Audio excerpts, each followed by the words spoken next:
Hey guys, welcome back to the podcast slash live stream. I don't know why it is, but I always kind of struggle pushing that go live button because I think like I'm gonna die or I don't know, something crazy like that. And so far I have not died yet on a live stream. So we're gonna try to keep it that way. Um, what are we talking about today? Well, the topic of the show is improving your focus. And we're going to talk about that specifically in how it relates to starting your own small business. We're going to tie it into that anyway.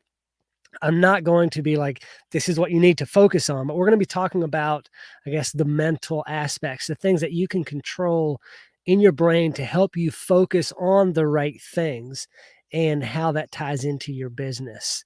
But before we get into that today, I've got a little quote for you, and I'm not exactly sure where I first heard it, but it's been around for a while. I've heard lots of people say it, and that is the only constant is change. And right now I'm getting a phone call, but that can wait. The only constant is change, and life is ever changing. Um, if you've lived for any amount of time, you know that change is inevitable. And so it's kind of interesting. The only constant is change, a little play on words with that. And you can only ever bank on things changing. Like things don't stay the same. Jack Spirko at the Survival Podcast says the more things change, the more they stay the same. And it's a little ironic how that works. Things change to be mean, but the only constant is also change. It screws with you a little bit mentally if you want to go that route. Got a couple announcements for you before we jump into the main topic of improving your focus, though. So last night, I was hauling some water back to my pigs. And what we do is we have a tank on a little trailer. It's an IBC tote, like 220 gallons. And so once a week, we'll go fill it up down at the river so my wife can water the garden. We've got water for the animals and all of that. And we were hauling it back to where our pigs are at.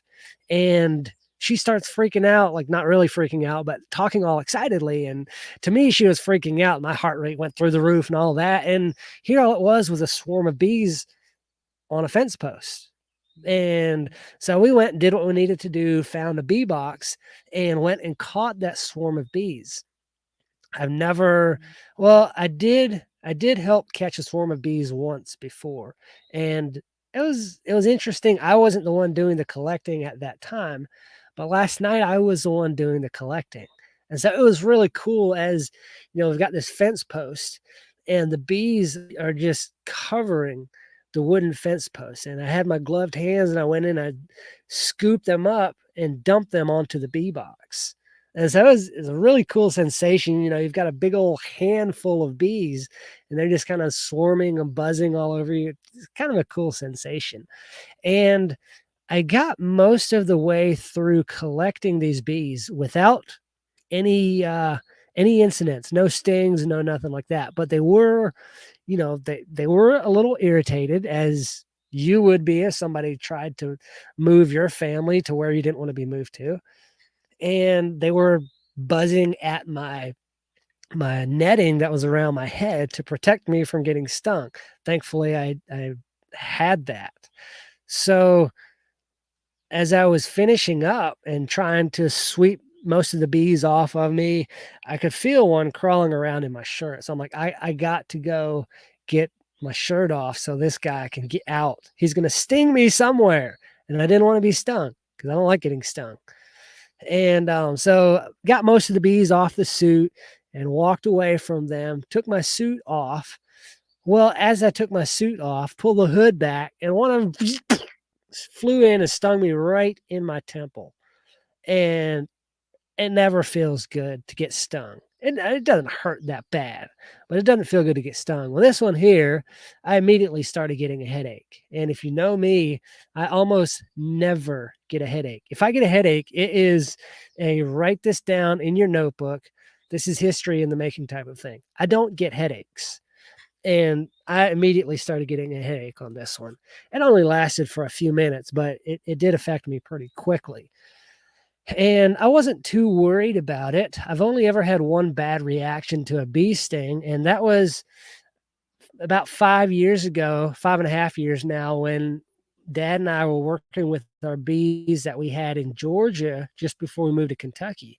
And we were moving the bee boxes, and I got stung on my wrist, right by the, I guess you call it the little knuckle of your wrist. I got stung right there, and the stinger stayed in there for a few minutes, and my arms swelled up about up to my shoulder. It was up in my bicep area where my whole arm swelled up so much I couldn't even move my fingers. Like, it was probably 3 or 4. My hand was about 3 or 4 times its normal thickness. I couldn't move or anything at all. Sorry, I had somebody going by. I was checking to make sure that they were not pulling in my driveway.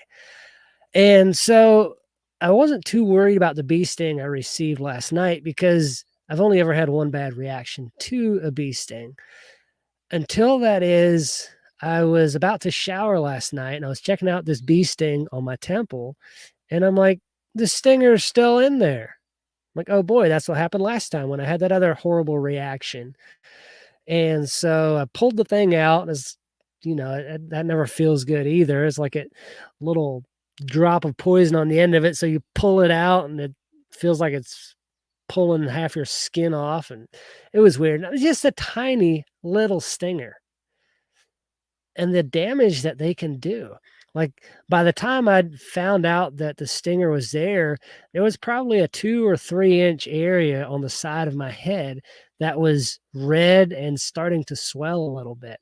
So I went ahead and showered and put some black drawing salve on it, put a Band-Aid over it. It was like, well, hopefully my head doesn't swell up and I suffocate during the night, because if I had the same reaction that happened with my arm, and if that happened on my head, then you got problems. Well, thankfully, that has not happened yet. The swelling is down quite a bit by now. It was the side of my face was visibly swollen this morning. My eye wasn't swollen shut, but it was definitely swollen, and you could tell like something's up. So by now, the swelling is mostly gone, but I can still feel it a little bit where it stung me. So anyway, I've got new bees on the homestead, so that's awesome. I think we're at 2 hives now. One of them has been completely neglected for the last several years, but they keep going strong. We haven't messed with them at all. I'm sure they've swarmed quite a few times. Probably the swarm I caught last night came from that beehive. It's very likely, very likely. But enough about bees. That was just an aside. For those of you that are watching, if you can see, I look a little swollen on the right side of my face. That's the reason. I also remind you, I'll drop a link in the show notes, but EDGEcon 2023 going to be held in Nashville. This is, as they describe it, Dave Kaufman, who is the founder of EDGEcon, he says is the most transformative small business Christian conference in America. And I would have to agree with that. I've been for the last 3 years. I really enjoy it. Super encouraging, a lot to learn from the speakers that are there every year. But I bring that up to say this. I'm giving away a free ticket to EDGEcon 2023. And I can do that because I won a free ticket at the last EDGEcon. And so if you would like to go to a small business conference, I'm going to drop a link in the show notes where you can go sign up. I'm giving that ticket away at the end of June. And you're going to want to sign up for this because your odds of winning it at this point are pretty good. So EDGEcon 2023 is going to be held in Nashville. It is a Christian small business conference. Go sign up. You have a very high chance of winning it at this point if you sign up. The next thing, there are some changes coming to the Constructive Liberty podcast. And what that's going to look like is this. We're either going to change the name of the podcast, or we're going to end the Constructive Liberty podcast and start a new one.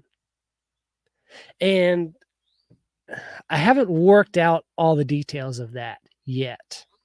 But the purpose of that is I'm somebody who likes to help other people start things, like their own small business.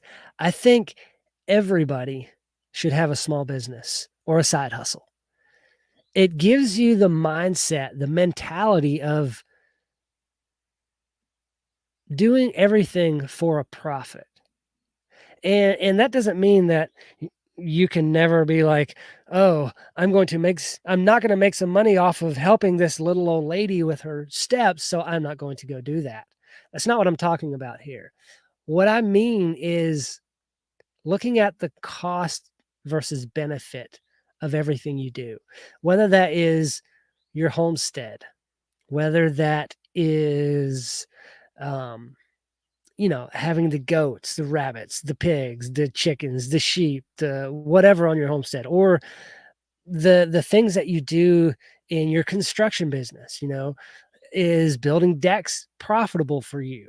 Is doing like vinyl siding, is that profitable? What is it that drives those things for you?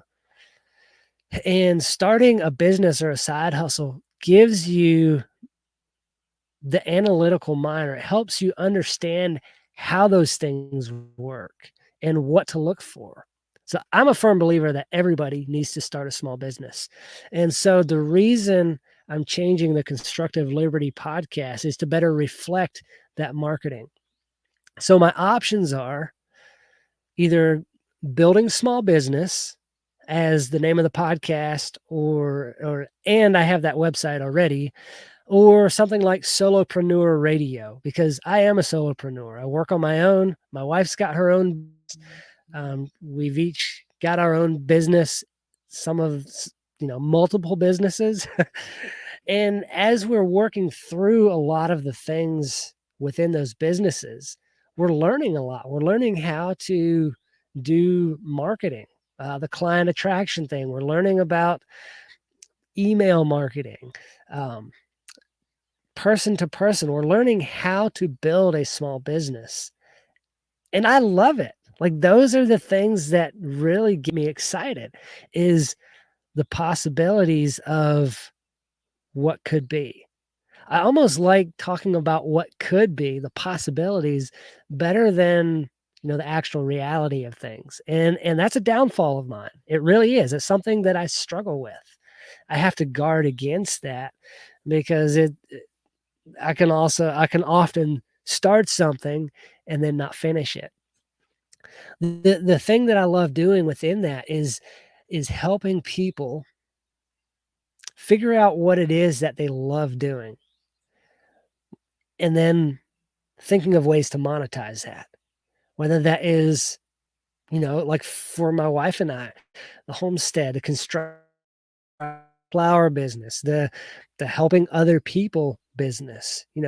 Y'all know, if you've listened to my podcast for any amount of time, that I've been focused on coaching teens, and I didn't really have a clear marketing angle for that to attract people, so that people know what it is I do. It's like, oh, you coach teens. Well, what does that mean? So my goal with the building small business or the solopreneur radio is, yes, I'd still coach teens that want to start a business or that think they want to. That would be the angle that I would help them on. But I wouldn't be only geared towards teens.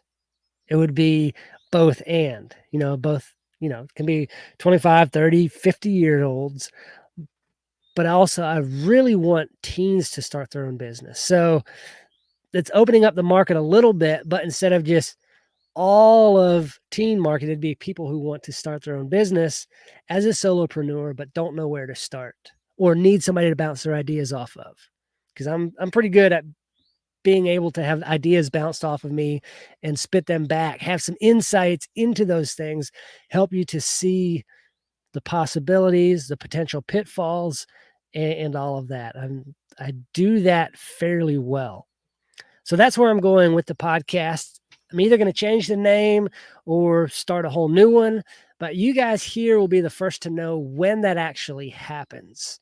So don't fear yet. You don't have to go out searching for the new feed or afraid I'm going to leave you guys sitting in the dust. I'm not going to leave you behind. I will make it very clear where you can follow me in building small business or solopreneur radio. And with that being said, if you've got any ideas on that or got any thoughts about the name or the change or how to best transition, I'd love to hear from you. Send an email to ken@constructiveliberty.com. Love to hear your thoughts on that. I will reply. I'll drop that email in the show notes as well. I wanted to share kind of along those notes, something that an interaction I had on social media. And on Facebook this morning, I posted, what do you guys want to hear on the Constructive Liberty podcast? And one of my friends on Facebook said this. He said, I think there's a deep lack of encouragement for young men these days to pick up a heavy burden and take pride in carrying it well. It's difficult and requires deep sacrifices, but ultimately, in the end, it's what makes life worth living. And we've talked about that so many times on so many of our other episodes about having that purpose, about the things that make life really worth living. And so I replied to him. I said, that's an interesting insight. Why do you think it is that that has happened? He said, I've noticed a constant narrative being built up around masculinity over the last 10 years. The idea is that boys should be socialized like girls. But the truth is that boys need conflict and challenges in order to find their outer limits. A society that forbids low-level conflict and risk-taking for boys ends up with a generation of weak males who shrink when things get tough instead of taking a risk, or instead of taking, sorry, they end up with a society that forbids low-level conflict and risk-taking for boys ends up with a generation of weak males who shrink when things get rough instead of stepping forward and taking a risk. The most fundamental risk a man and woman can take is having children, and the birth rate in the West is plummeting. There's plenty of analytical reasons people can give for not having kids these days, but really there just isn't the appetite for risk and a huge challenge today like there used to be. That side of society is primarily driven by men, talking about the risk side of society, and it isn't happening like it needs to. And I completely and 100% agree. We're not going to dive into a lot of that, but the thing that I wanted to bring out is the risk thing. So many people are afraid to take a risk because they're afraid of losing what they have. And something that always stood out to me is, I don't know if you've ever watched the movie. It's a Tom Cruise movie. I can't remember what the name of it's called. It's based on a book by, I think, H.G. Wells. It's a sci-fi movie where the aliens come in and invade. But at the beginning of the movie, his daughter was so obsessed with the sky, with the stars. And she wanted to go to the stars. Like, she wanted with everything in her heart to be able to go into outer space. And her mom was like, but honey, what if there's nothing there? And she turned and looked at her and said, but what if there's everything? And that is what it's like with starting a business. Like, look at the possibilities. You don't know what's there unless you try.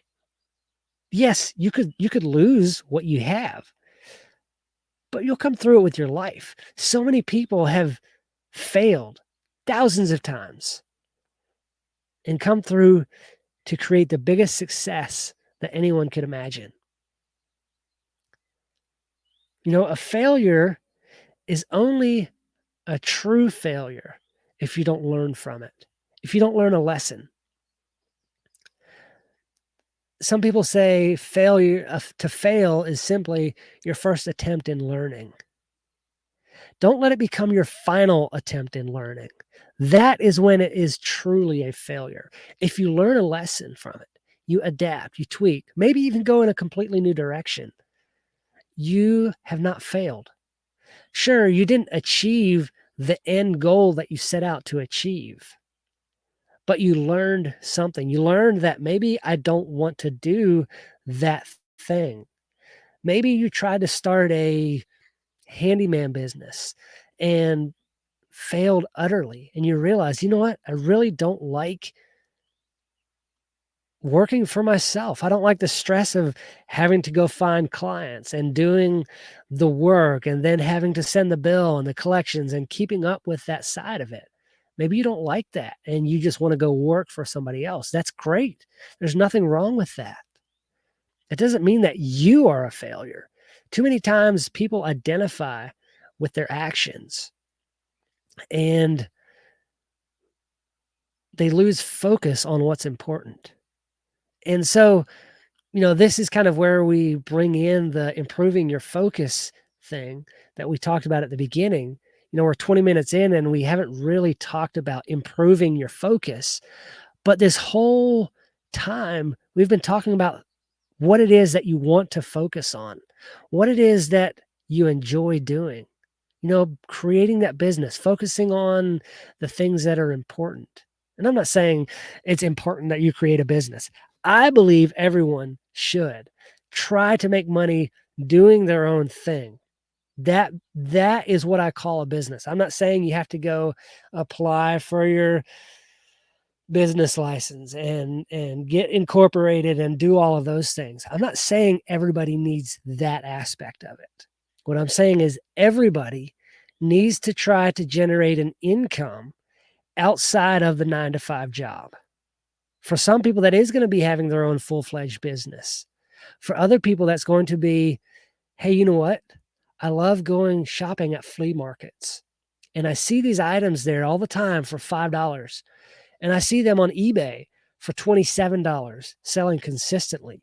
I can go buy that $5 item at the flea market and turn around and sell it on eBay for $27. And I just made a $22 profit. That is what I'm talking about when I say everybody needs their own business or side hustle. There's a lot of people that do that very thing out there. And you can do it too if you just try. You just have to find what works for you. Find the thing that you love doing and go do that. So, what to focus on really? We've all been to that place where like, I don't know what to do. I don't know what to focus on, whether that is in your business, in your homestead, in your life, or whatever those things are. But sometimes your brain just doesn't want to turn on. And I wanted to bring this up. The best acronym I ever heard for focus is John Lee Dumas from Entrepreneurs on Fire. If you like entrepreneurial stuff, if you like hearing from people who have gone on before and created their own businesses, go check out the Entrepreneurs on Fire podcast. Excellent interview format show. Go check it out. They are a bit long. That's why I don't listen to all of them, but very good, very informative. And you can pick and choose through the ones that you want to hear. What I was saying there on that, John Lee Dumas says that focus is simply follow one course until success. And that is so true. Never more true than in when you're starting your own business. Some people can't focus, or they think they can't. They have trouble just turning their brain on. My wife calls it monkey brain. It's like you just have all these jumbled thoughts and it's going everywhere. I call it spaghetti brain. It's like if you take a glob of spaghetti and you drop it in there, it's impossible to follow one spaghetti noodle through that whole pile. I like my brain to be as if all the spaghetti noodles were laid out straight and in a line so that I can pick one of those noodles and follow it along. I don't want it to be intertwined and entangled with all the others because I can't focus. I don't like it. For other people, they seem to be able to focus much easier. And a lot of the reason why we can't focus on the right things or on the things we need to focus on is because of distractions like this. This is a huge distraction. At the beginning of when I started recording this, you might have heard the notifications on my laptop going off because I got a couple of emails that came in. Distractions are huge. But how do you overcome all the clutter, the digital things, the flashing lights, the people walking into your office or somebody asking something from you, the Facebook notifications, the Instagram, the TikTok, the emails, how do you get through all of that? That's where focus comes in. And as with anything, no matter what you try, and focus is no different, but practice makes perfect. You don't have to get to perfection though. You just have to get to good enough. So I like to say, don't let perfect get in the way of good enough. All you have to do is get to good enough. It doesn't have to be perfect. So practice makes good enough. Focus. So if you create a clear plan and establish those healthy habits ahead of time, you can cut the distractions out. You can cut through the fog and be productive. So the number one thing to improve your focus is to identify clear goals, whether that's in business or it's on your homestead or whether that is in your church or whatever the thing is, you need to have a clear goal for it. Because if you don't have that goal, for instance, I sit down to plan out this podcast. I don't know what I'm going to talk about. Like I sit here and I'm like, well, what am I going to talk about today? And I'm thinking, and my phone dings. And so I pick up my phone and 25 minutes later, I'm like, oh yeah, the podcast. What am I talking about today? I don't know. So I don't have a clear goal. Once I have the goal of what I'm going to talk about, like I really think I need to talk about creating a small business, how to get started. Or like last week, I had the top 5 tools every entrepreneur should be using. I had a goal. I knew what I was going to be creating and talking about. And so I was able to focus on it. So your first step is identifying what you need to focus on. When you don't have that clearly defined goal, your mind just wanders. You have that spaghetti brain or monkey brain, like my wife calls it. That goal, the 5 tools that I talked about last week, that was an anchor. I was able to latch onto that with my mind and focus solely. Now that sounds easy, right? It should be. Sometimes the goal is simple. Like I have to send in this report by 2 p.m. or whatever that is. And that is your goal. But when you don't have a set deadline, like for the podcast, when I sit down to plan and record the podcast, I often make the mistake of not giving myself a deadline. I don't say, okay, at this time you will be recording the podcast. You have to have your layout and your content all planned by 10 o'clock a.m. in order to record by 10:30, and then you'll have the podcast released by this time. I don't do that. And so it gets complicated.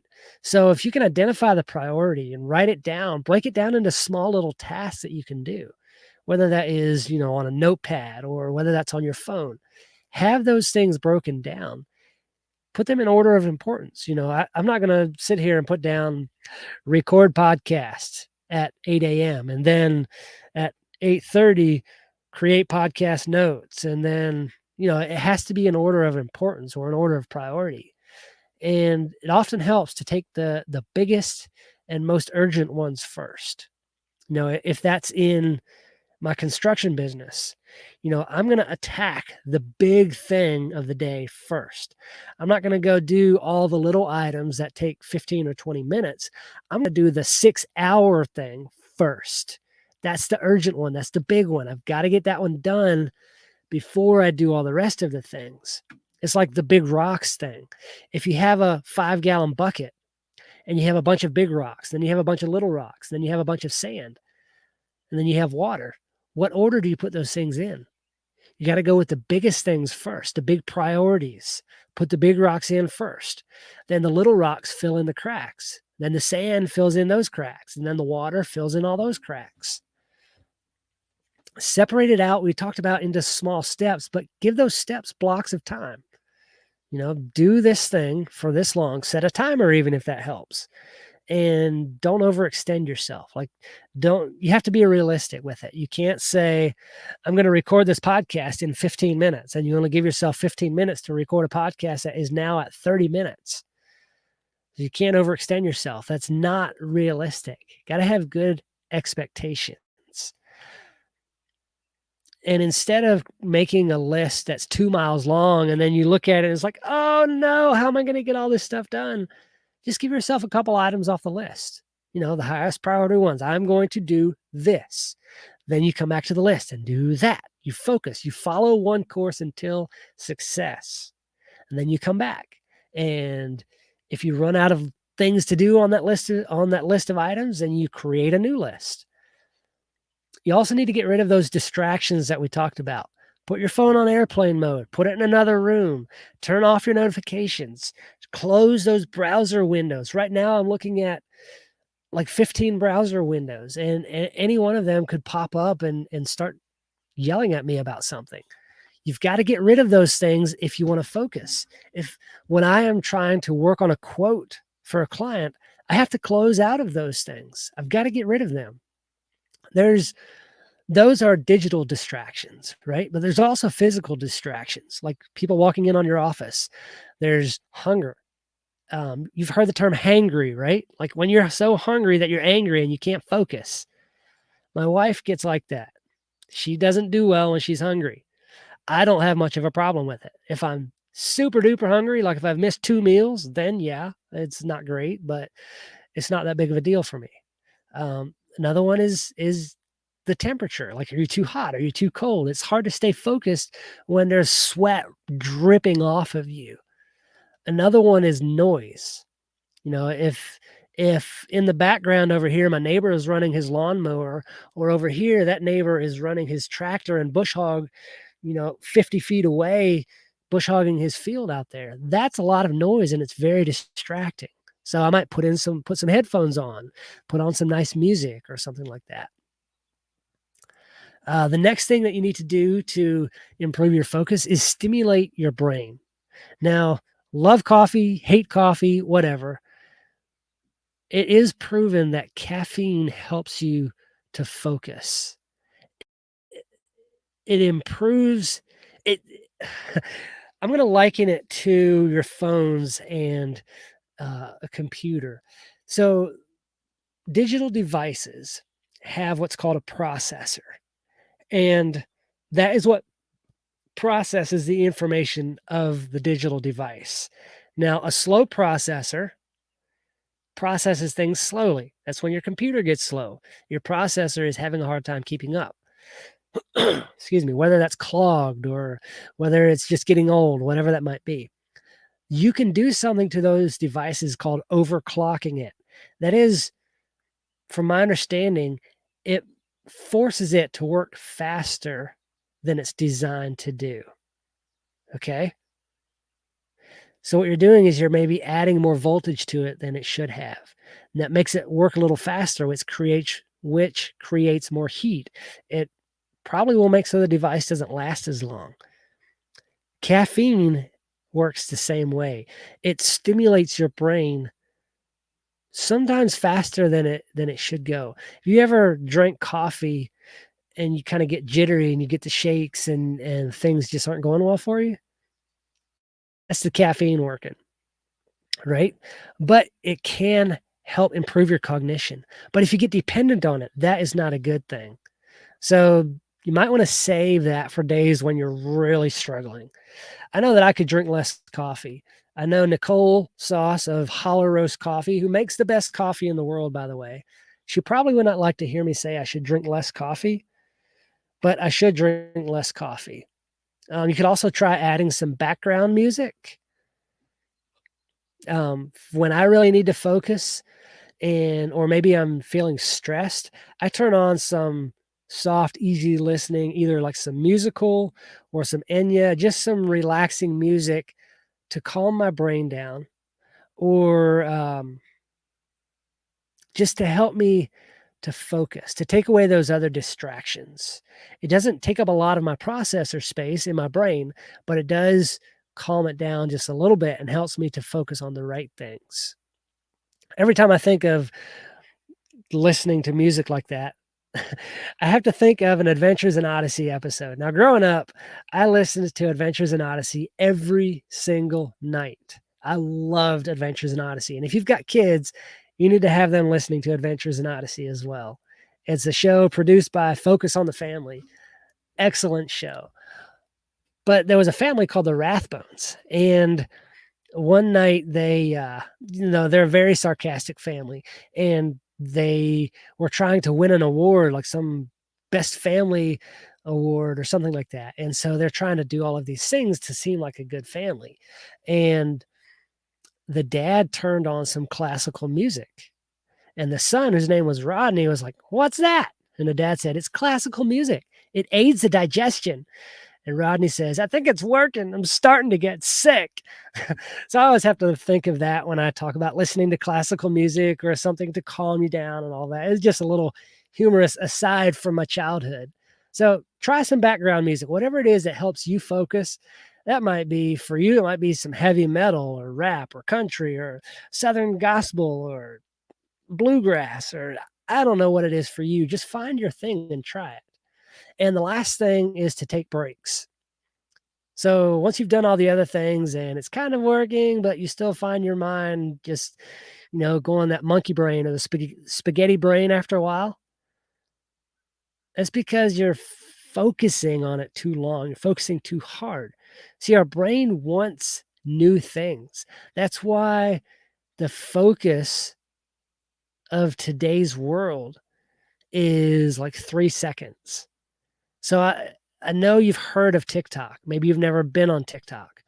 They started out only allowing 30-second videos, and now I think you can add 10-minute videos on TikTok. But if you don't hook the viewer within the first 3 seconds, if you don't have a hook that's enticing, your video does not do well. 3 seconds. I think it's actually less than that. That is a short attention span. So your brain craves the new, the novel, the whatever. Your brain craves different things. And after you've focused on something, you force your brain to stare at this page for so long, it just starts going numb. It starts like, I need something. And so it's good to take breaks. There's a method of a productivity method. I think it's called the Pomodoro method, where basically you set a timer for like 20 minutes and you work hard at the thing for 20 minutes. And then when that timer goes off, you go take a break and you get a drink and you go to the bathroom and you whatever else for 5 minutes. And then you're back at it for 20 minutes and then off for 5 and then back for 20. That has been proven to help productivity, like majorly improve people's productivity and focus and getting stuff done. You might do things like taking a walk or grabbing a snack or doing maybe even a little physical exercise. Whatever those things are for you, you have to tell yourself that you can do it. You can focus. If you tell yourself that you have a hard time focusing, you will have a hard time focusing. But if you tell yourself, I can do it, like the little engine that could, I think I can, I think I can, I know I can, I know I can, I will do this, I will get this done, I can do it. You'll find a way. It opens up possibilities. Like tell yourself, I can do it. And if you just can't figure it out, be like, well, how can I? Coach yourself through it. How could I do this? What would my boss or my mentor or my friend do if he were in this situation? How would they do this thing? Take yourself out of the situation. You can focus. If you start every day with a clear plan, clear expectations, and a positive attitude, you can focus. You can do the things that you need to do. And you can start your own business. I know you can do it. So with that being said, that is the end of the main topic of today's show of improving your focus. So I hope those 4 steps that I gave you will help. And I also hope that if you do not already have your own business or side hustle or whatever, that you'll go start something. You'll at least start thinking, what could I do? I'm not going to do anything, but if I was going to do something, what would that be? And how would I go about that?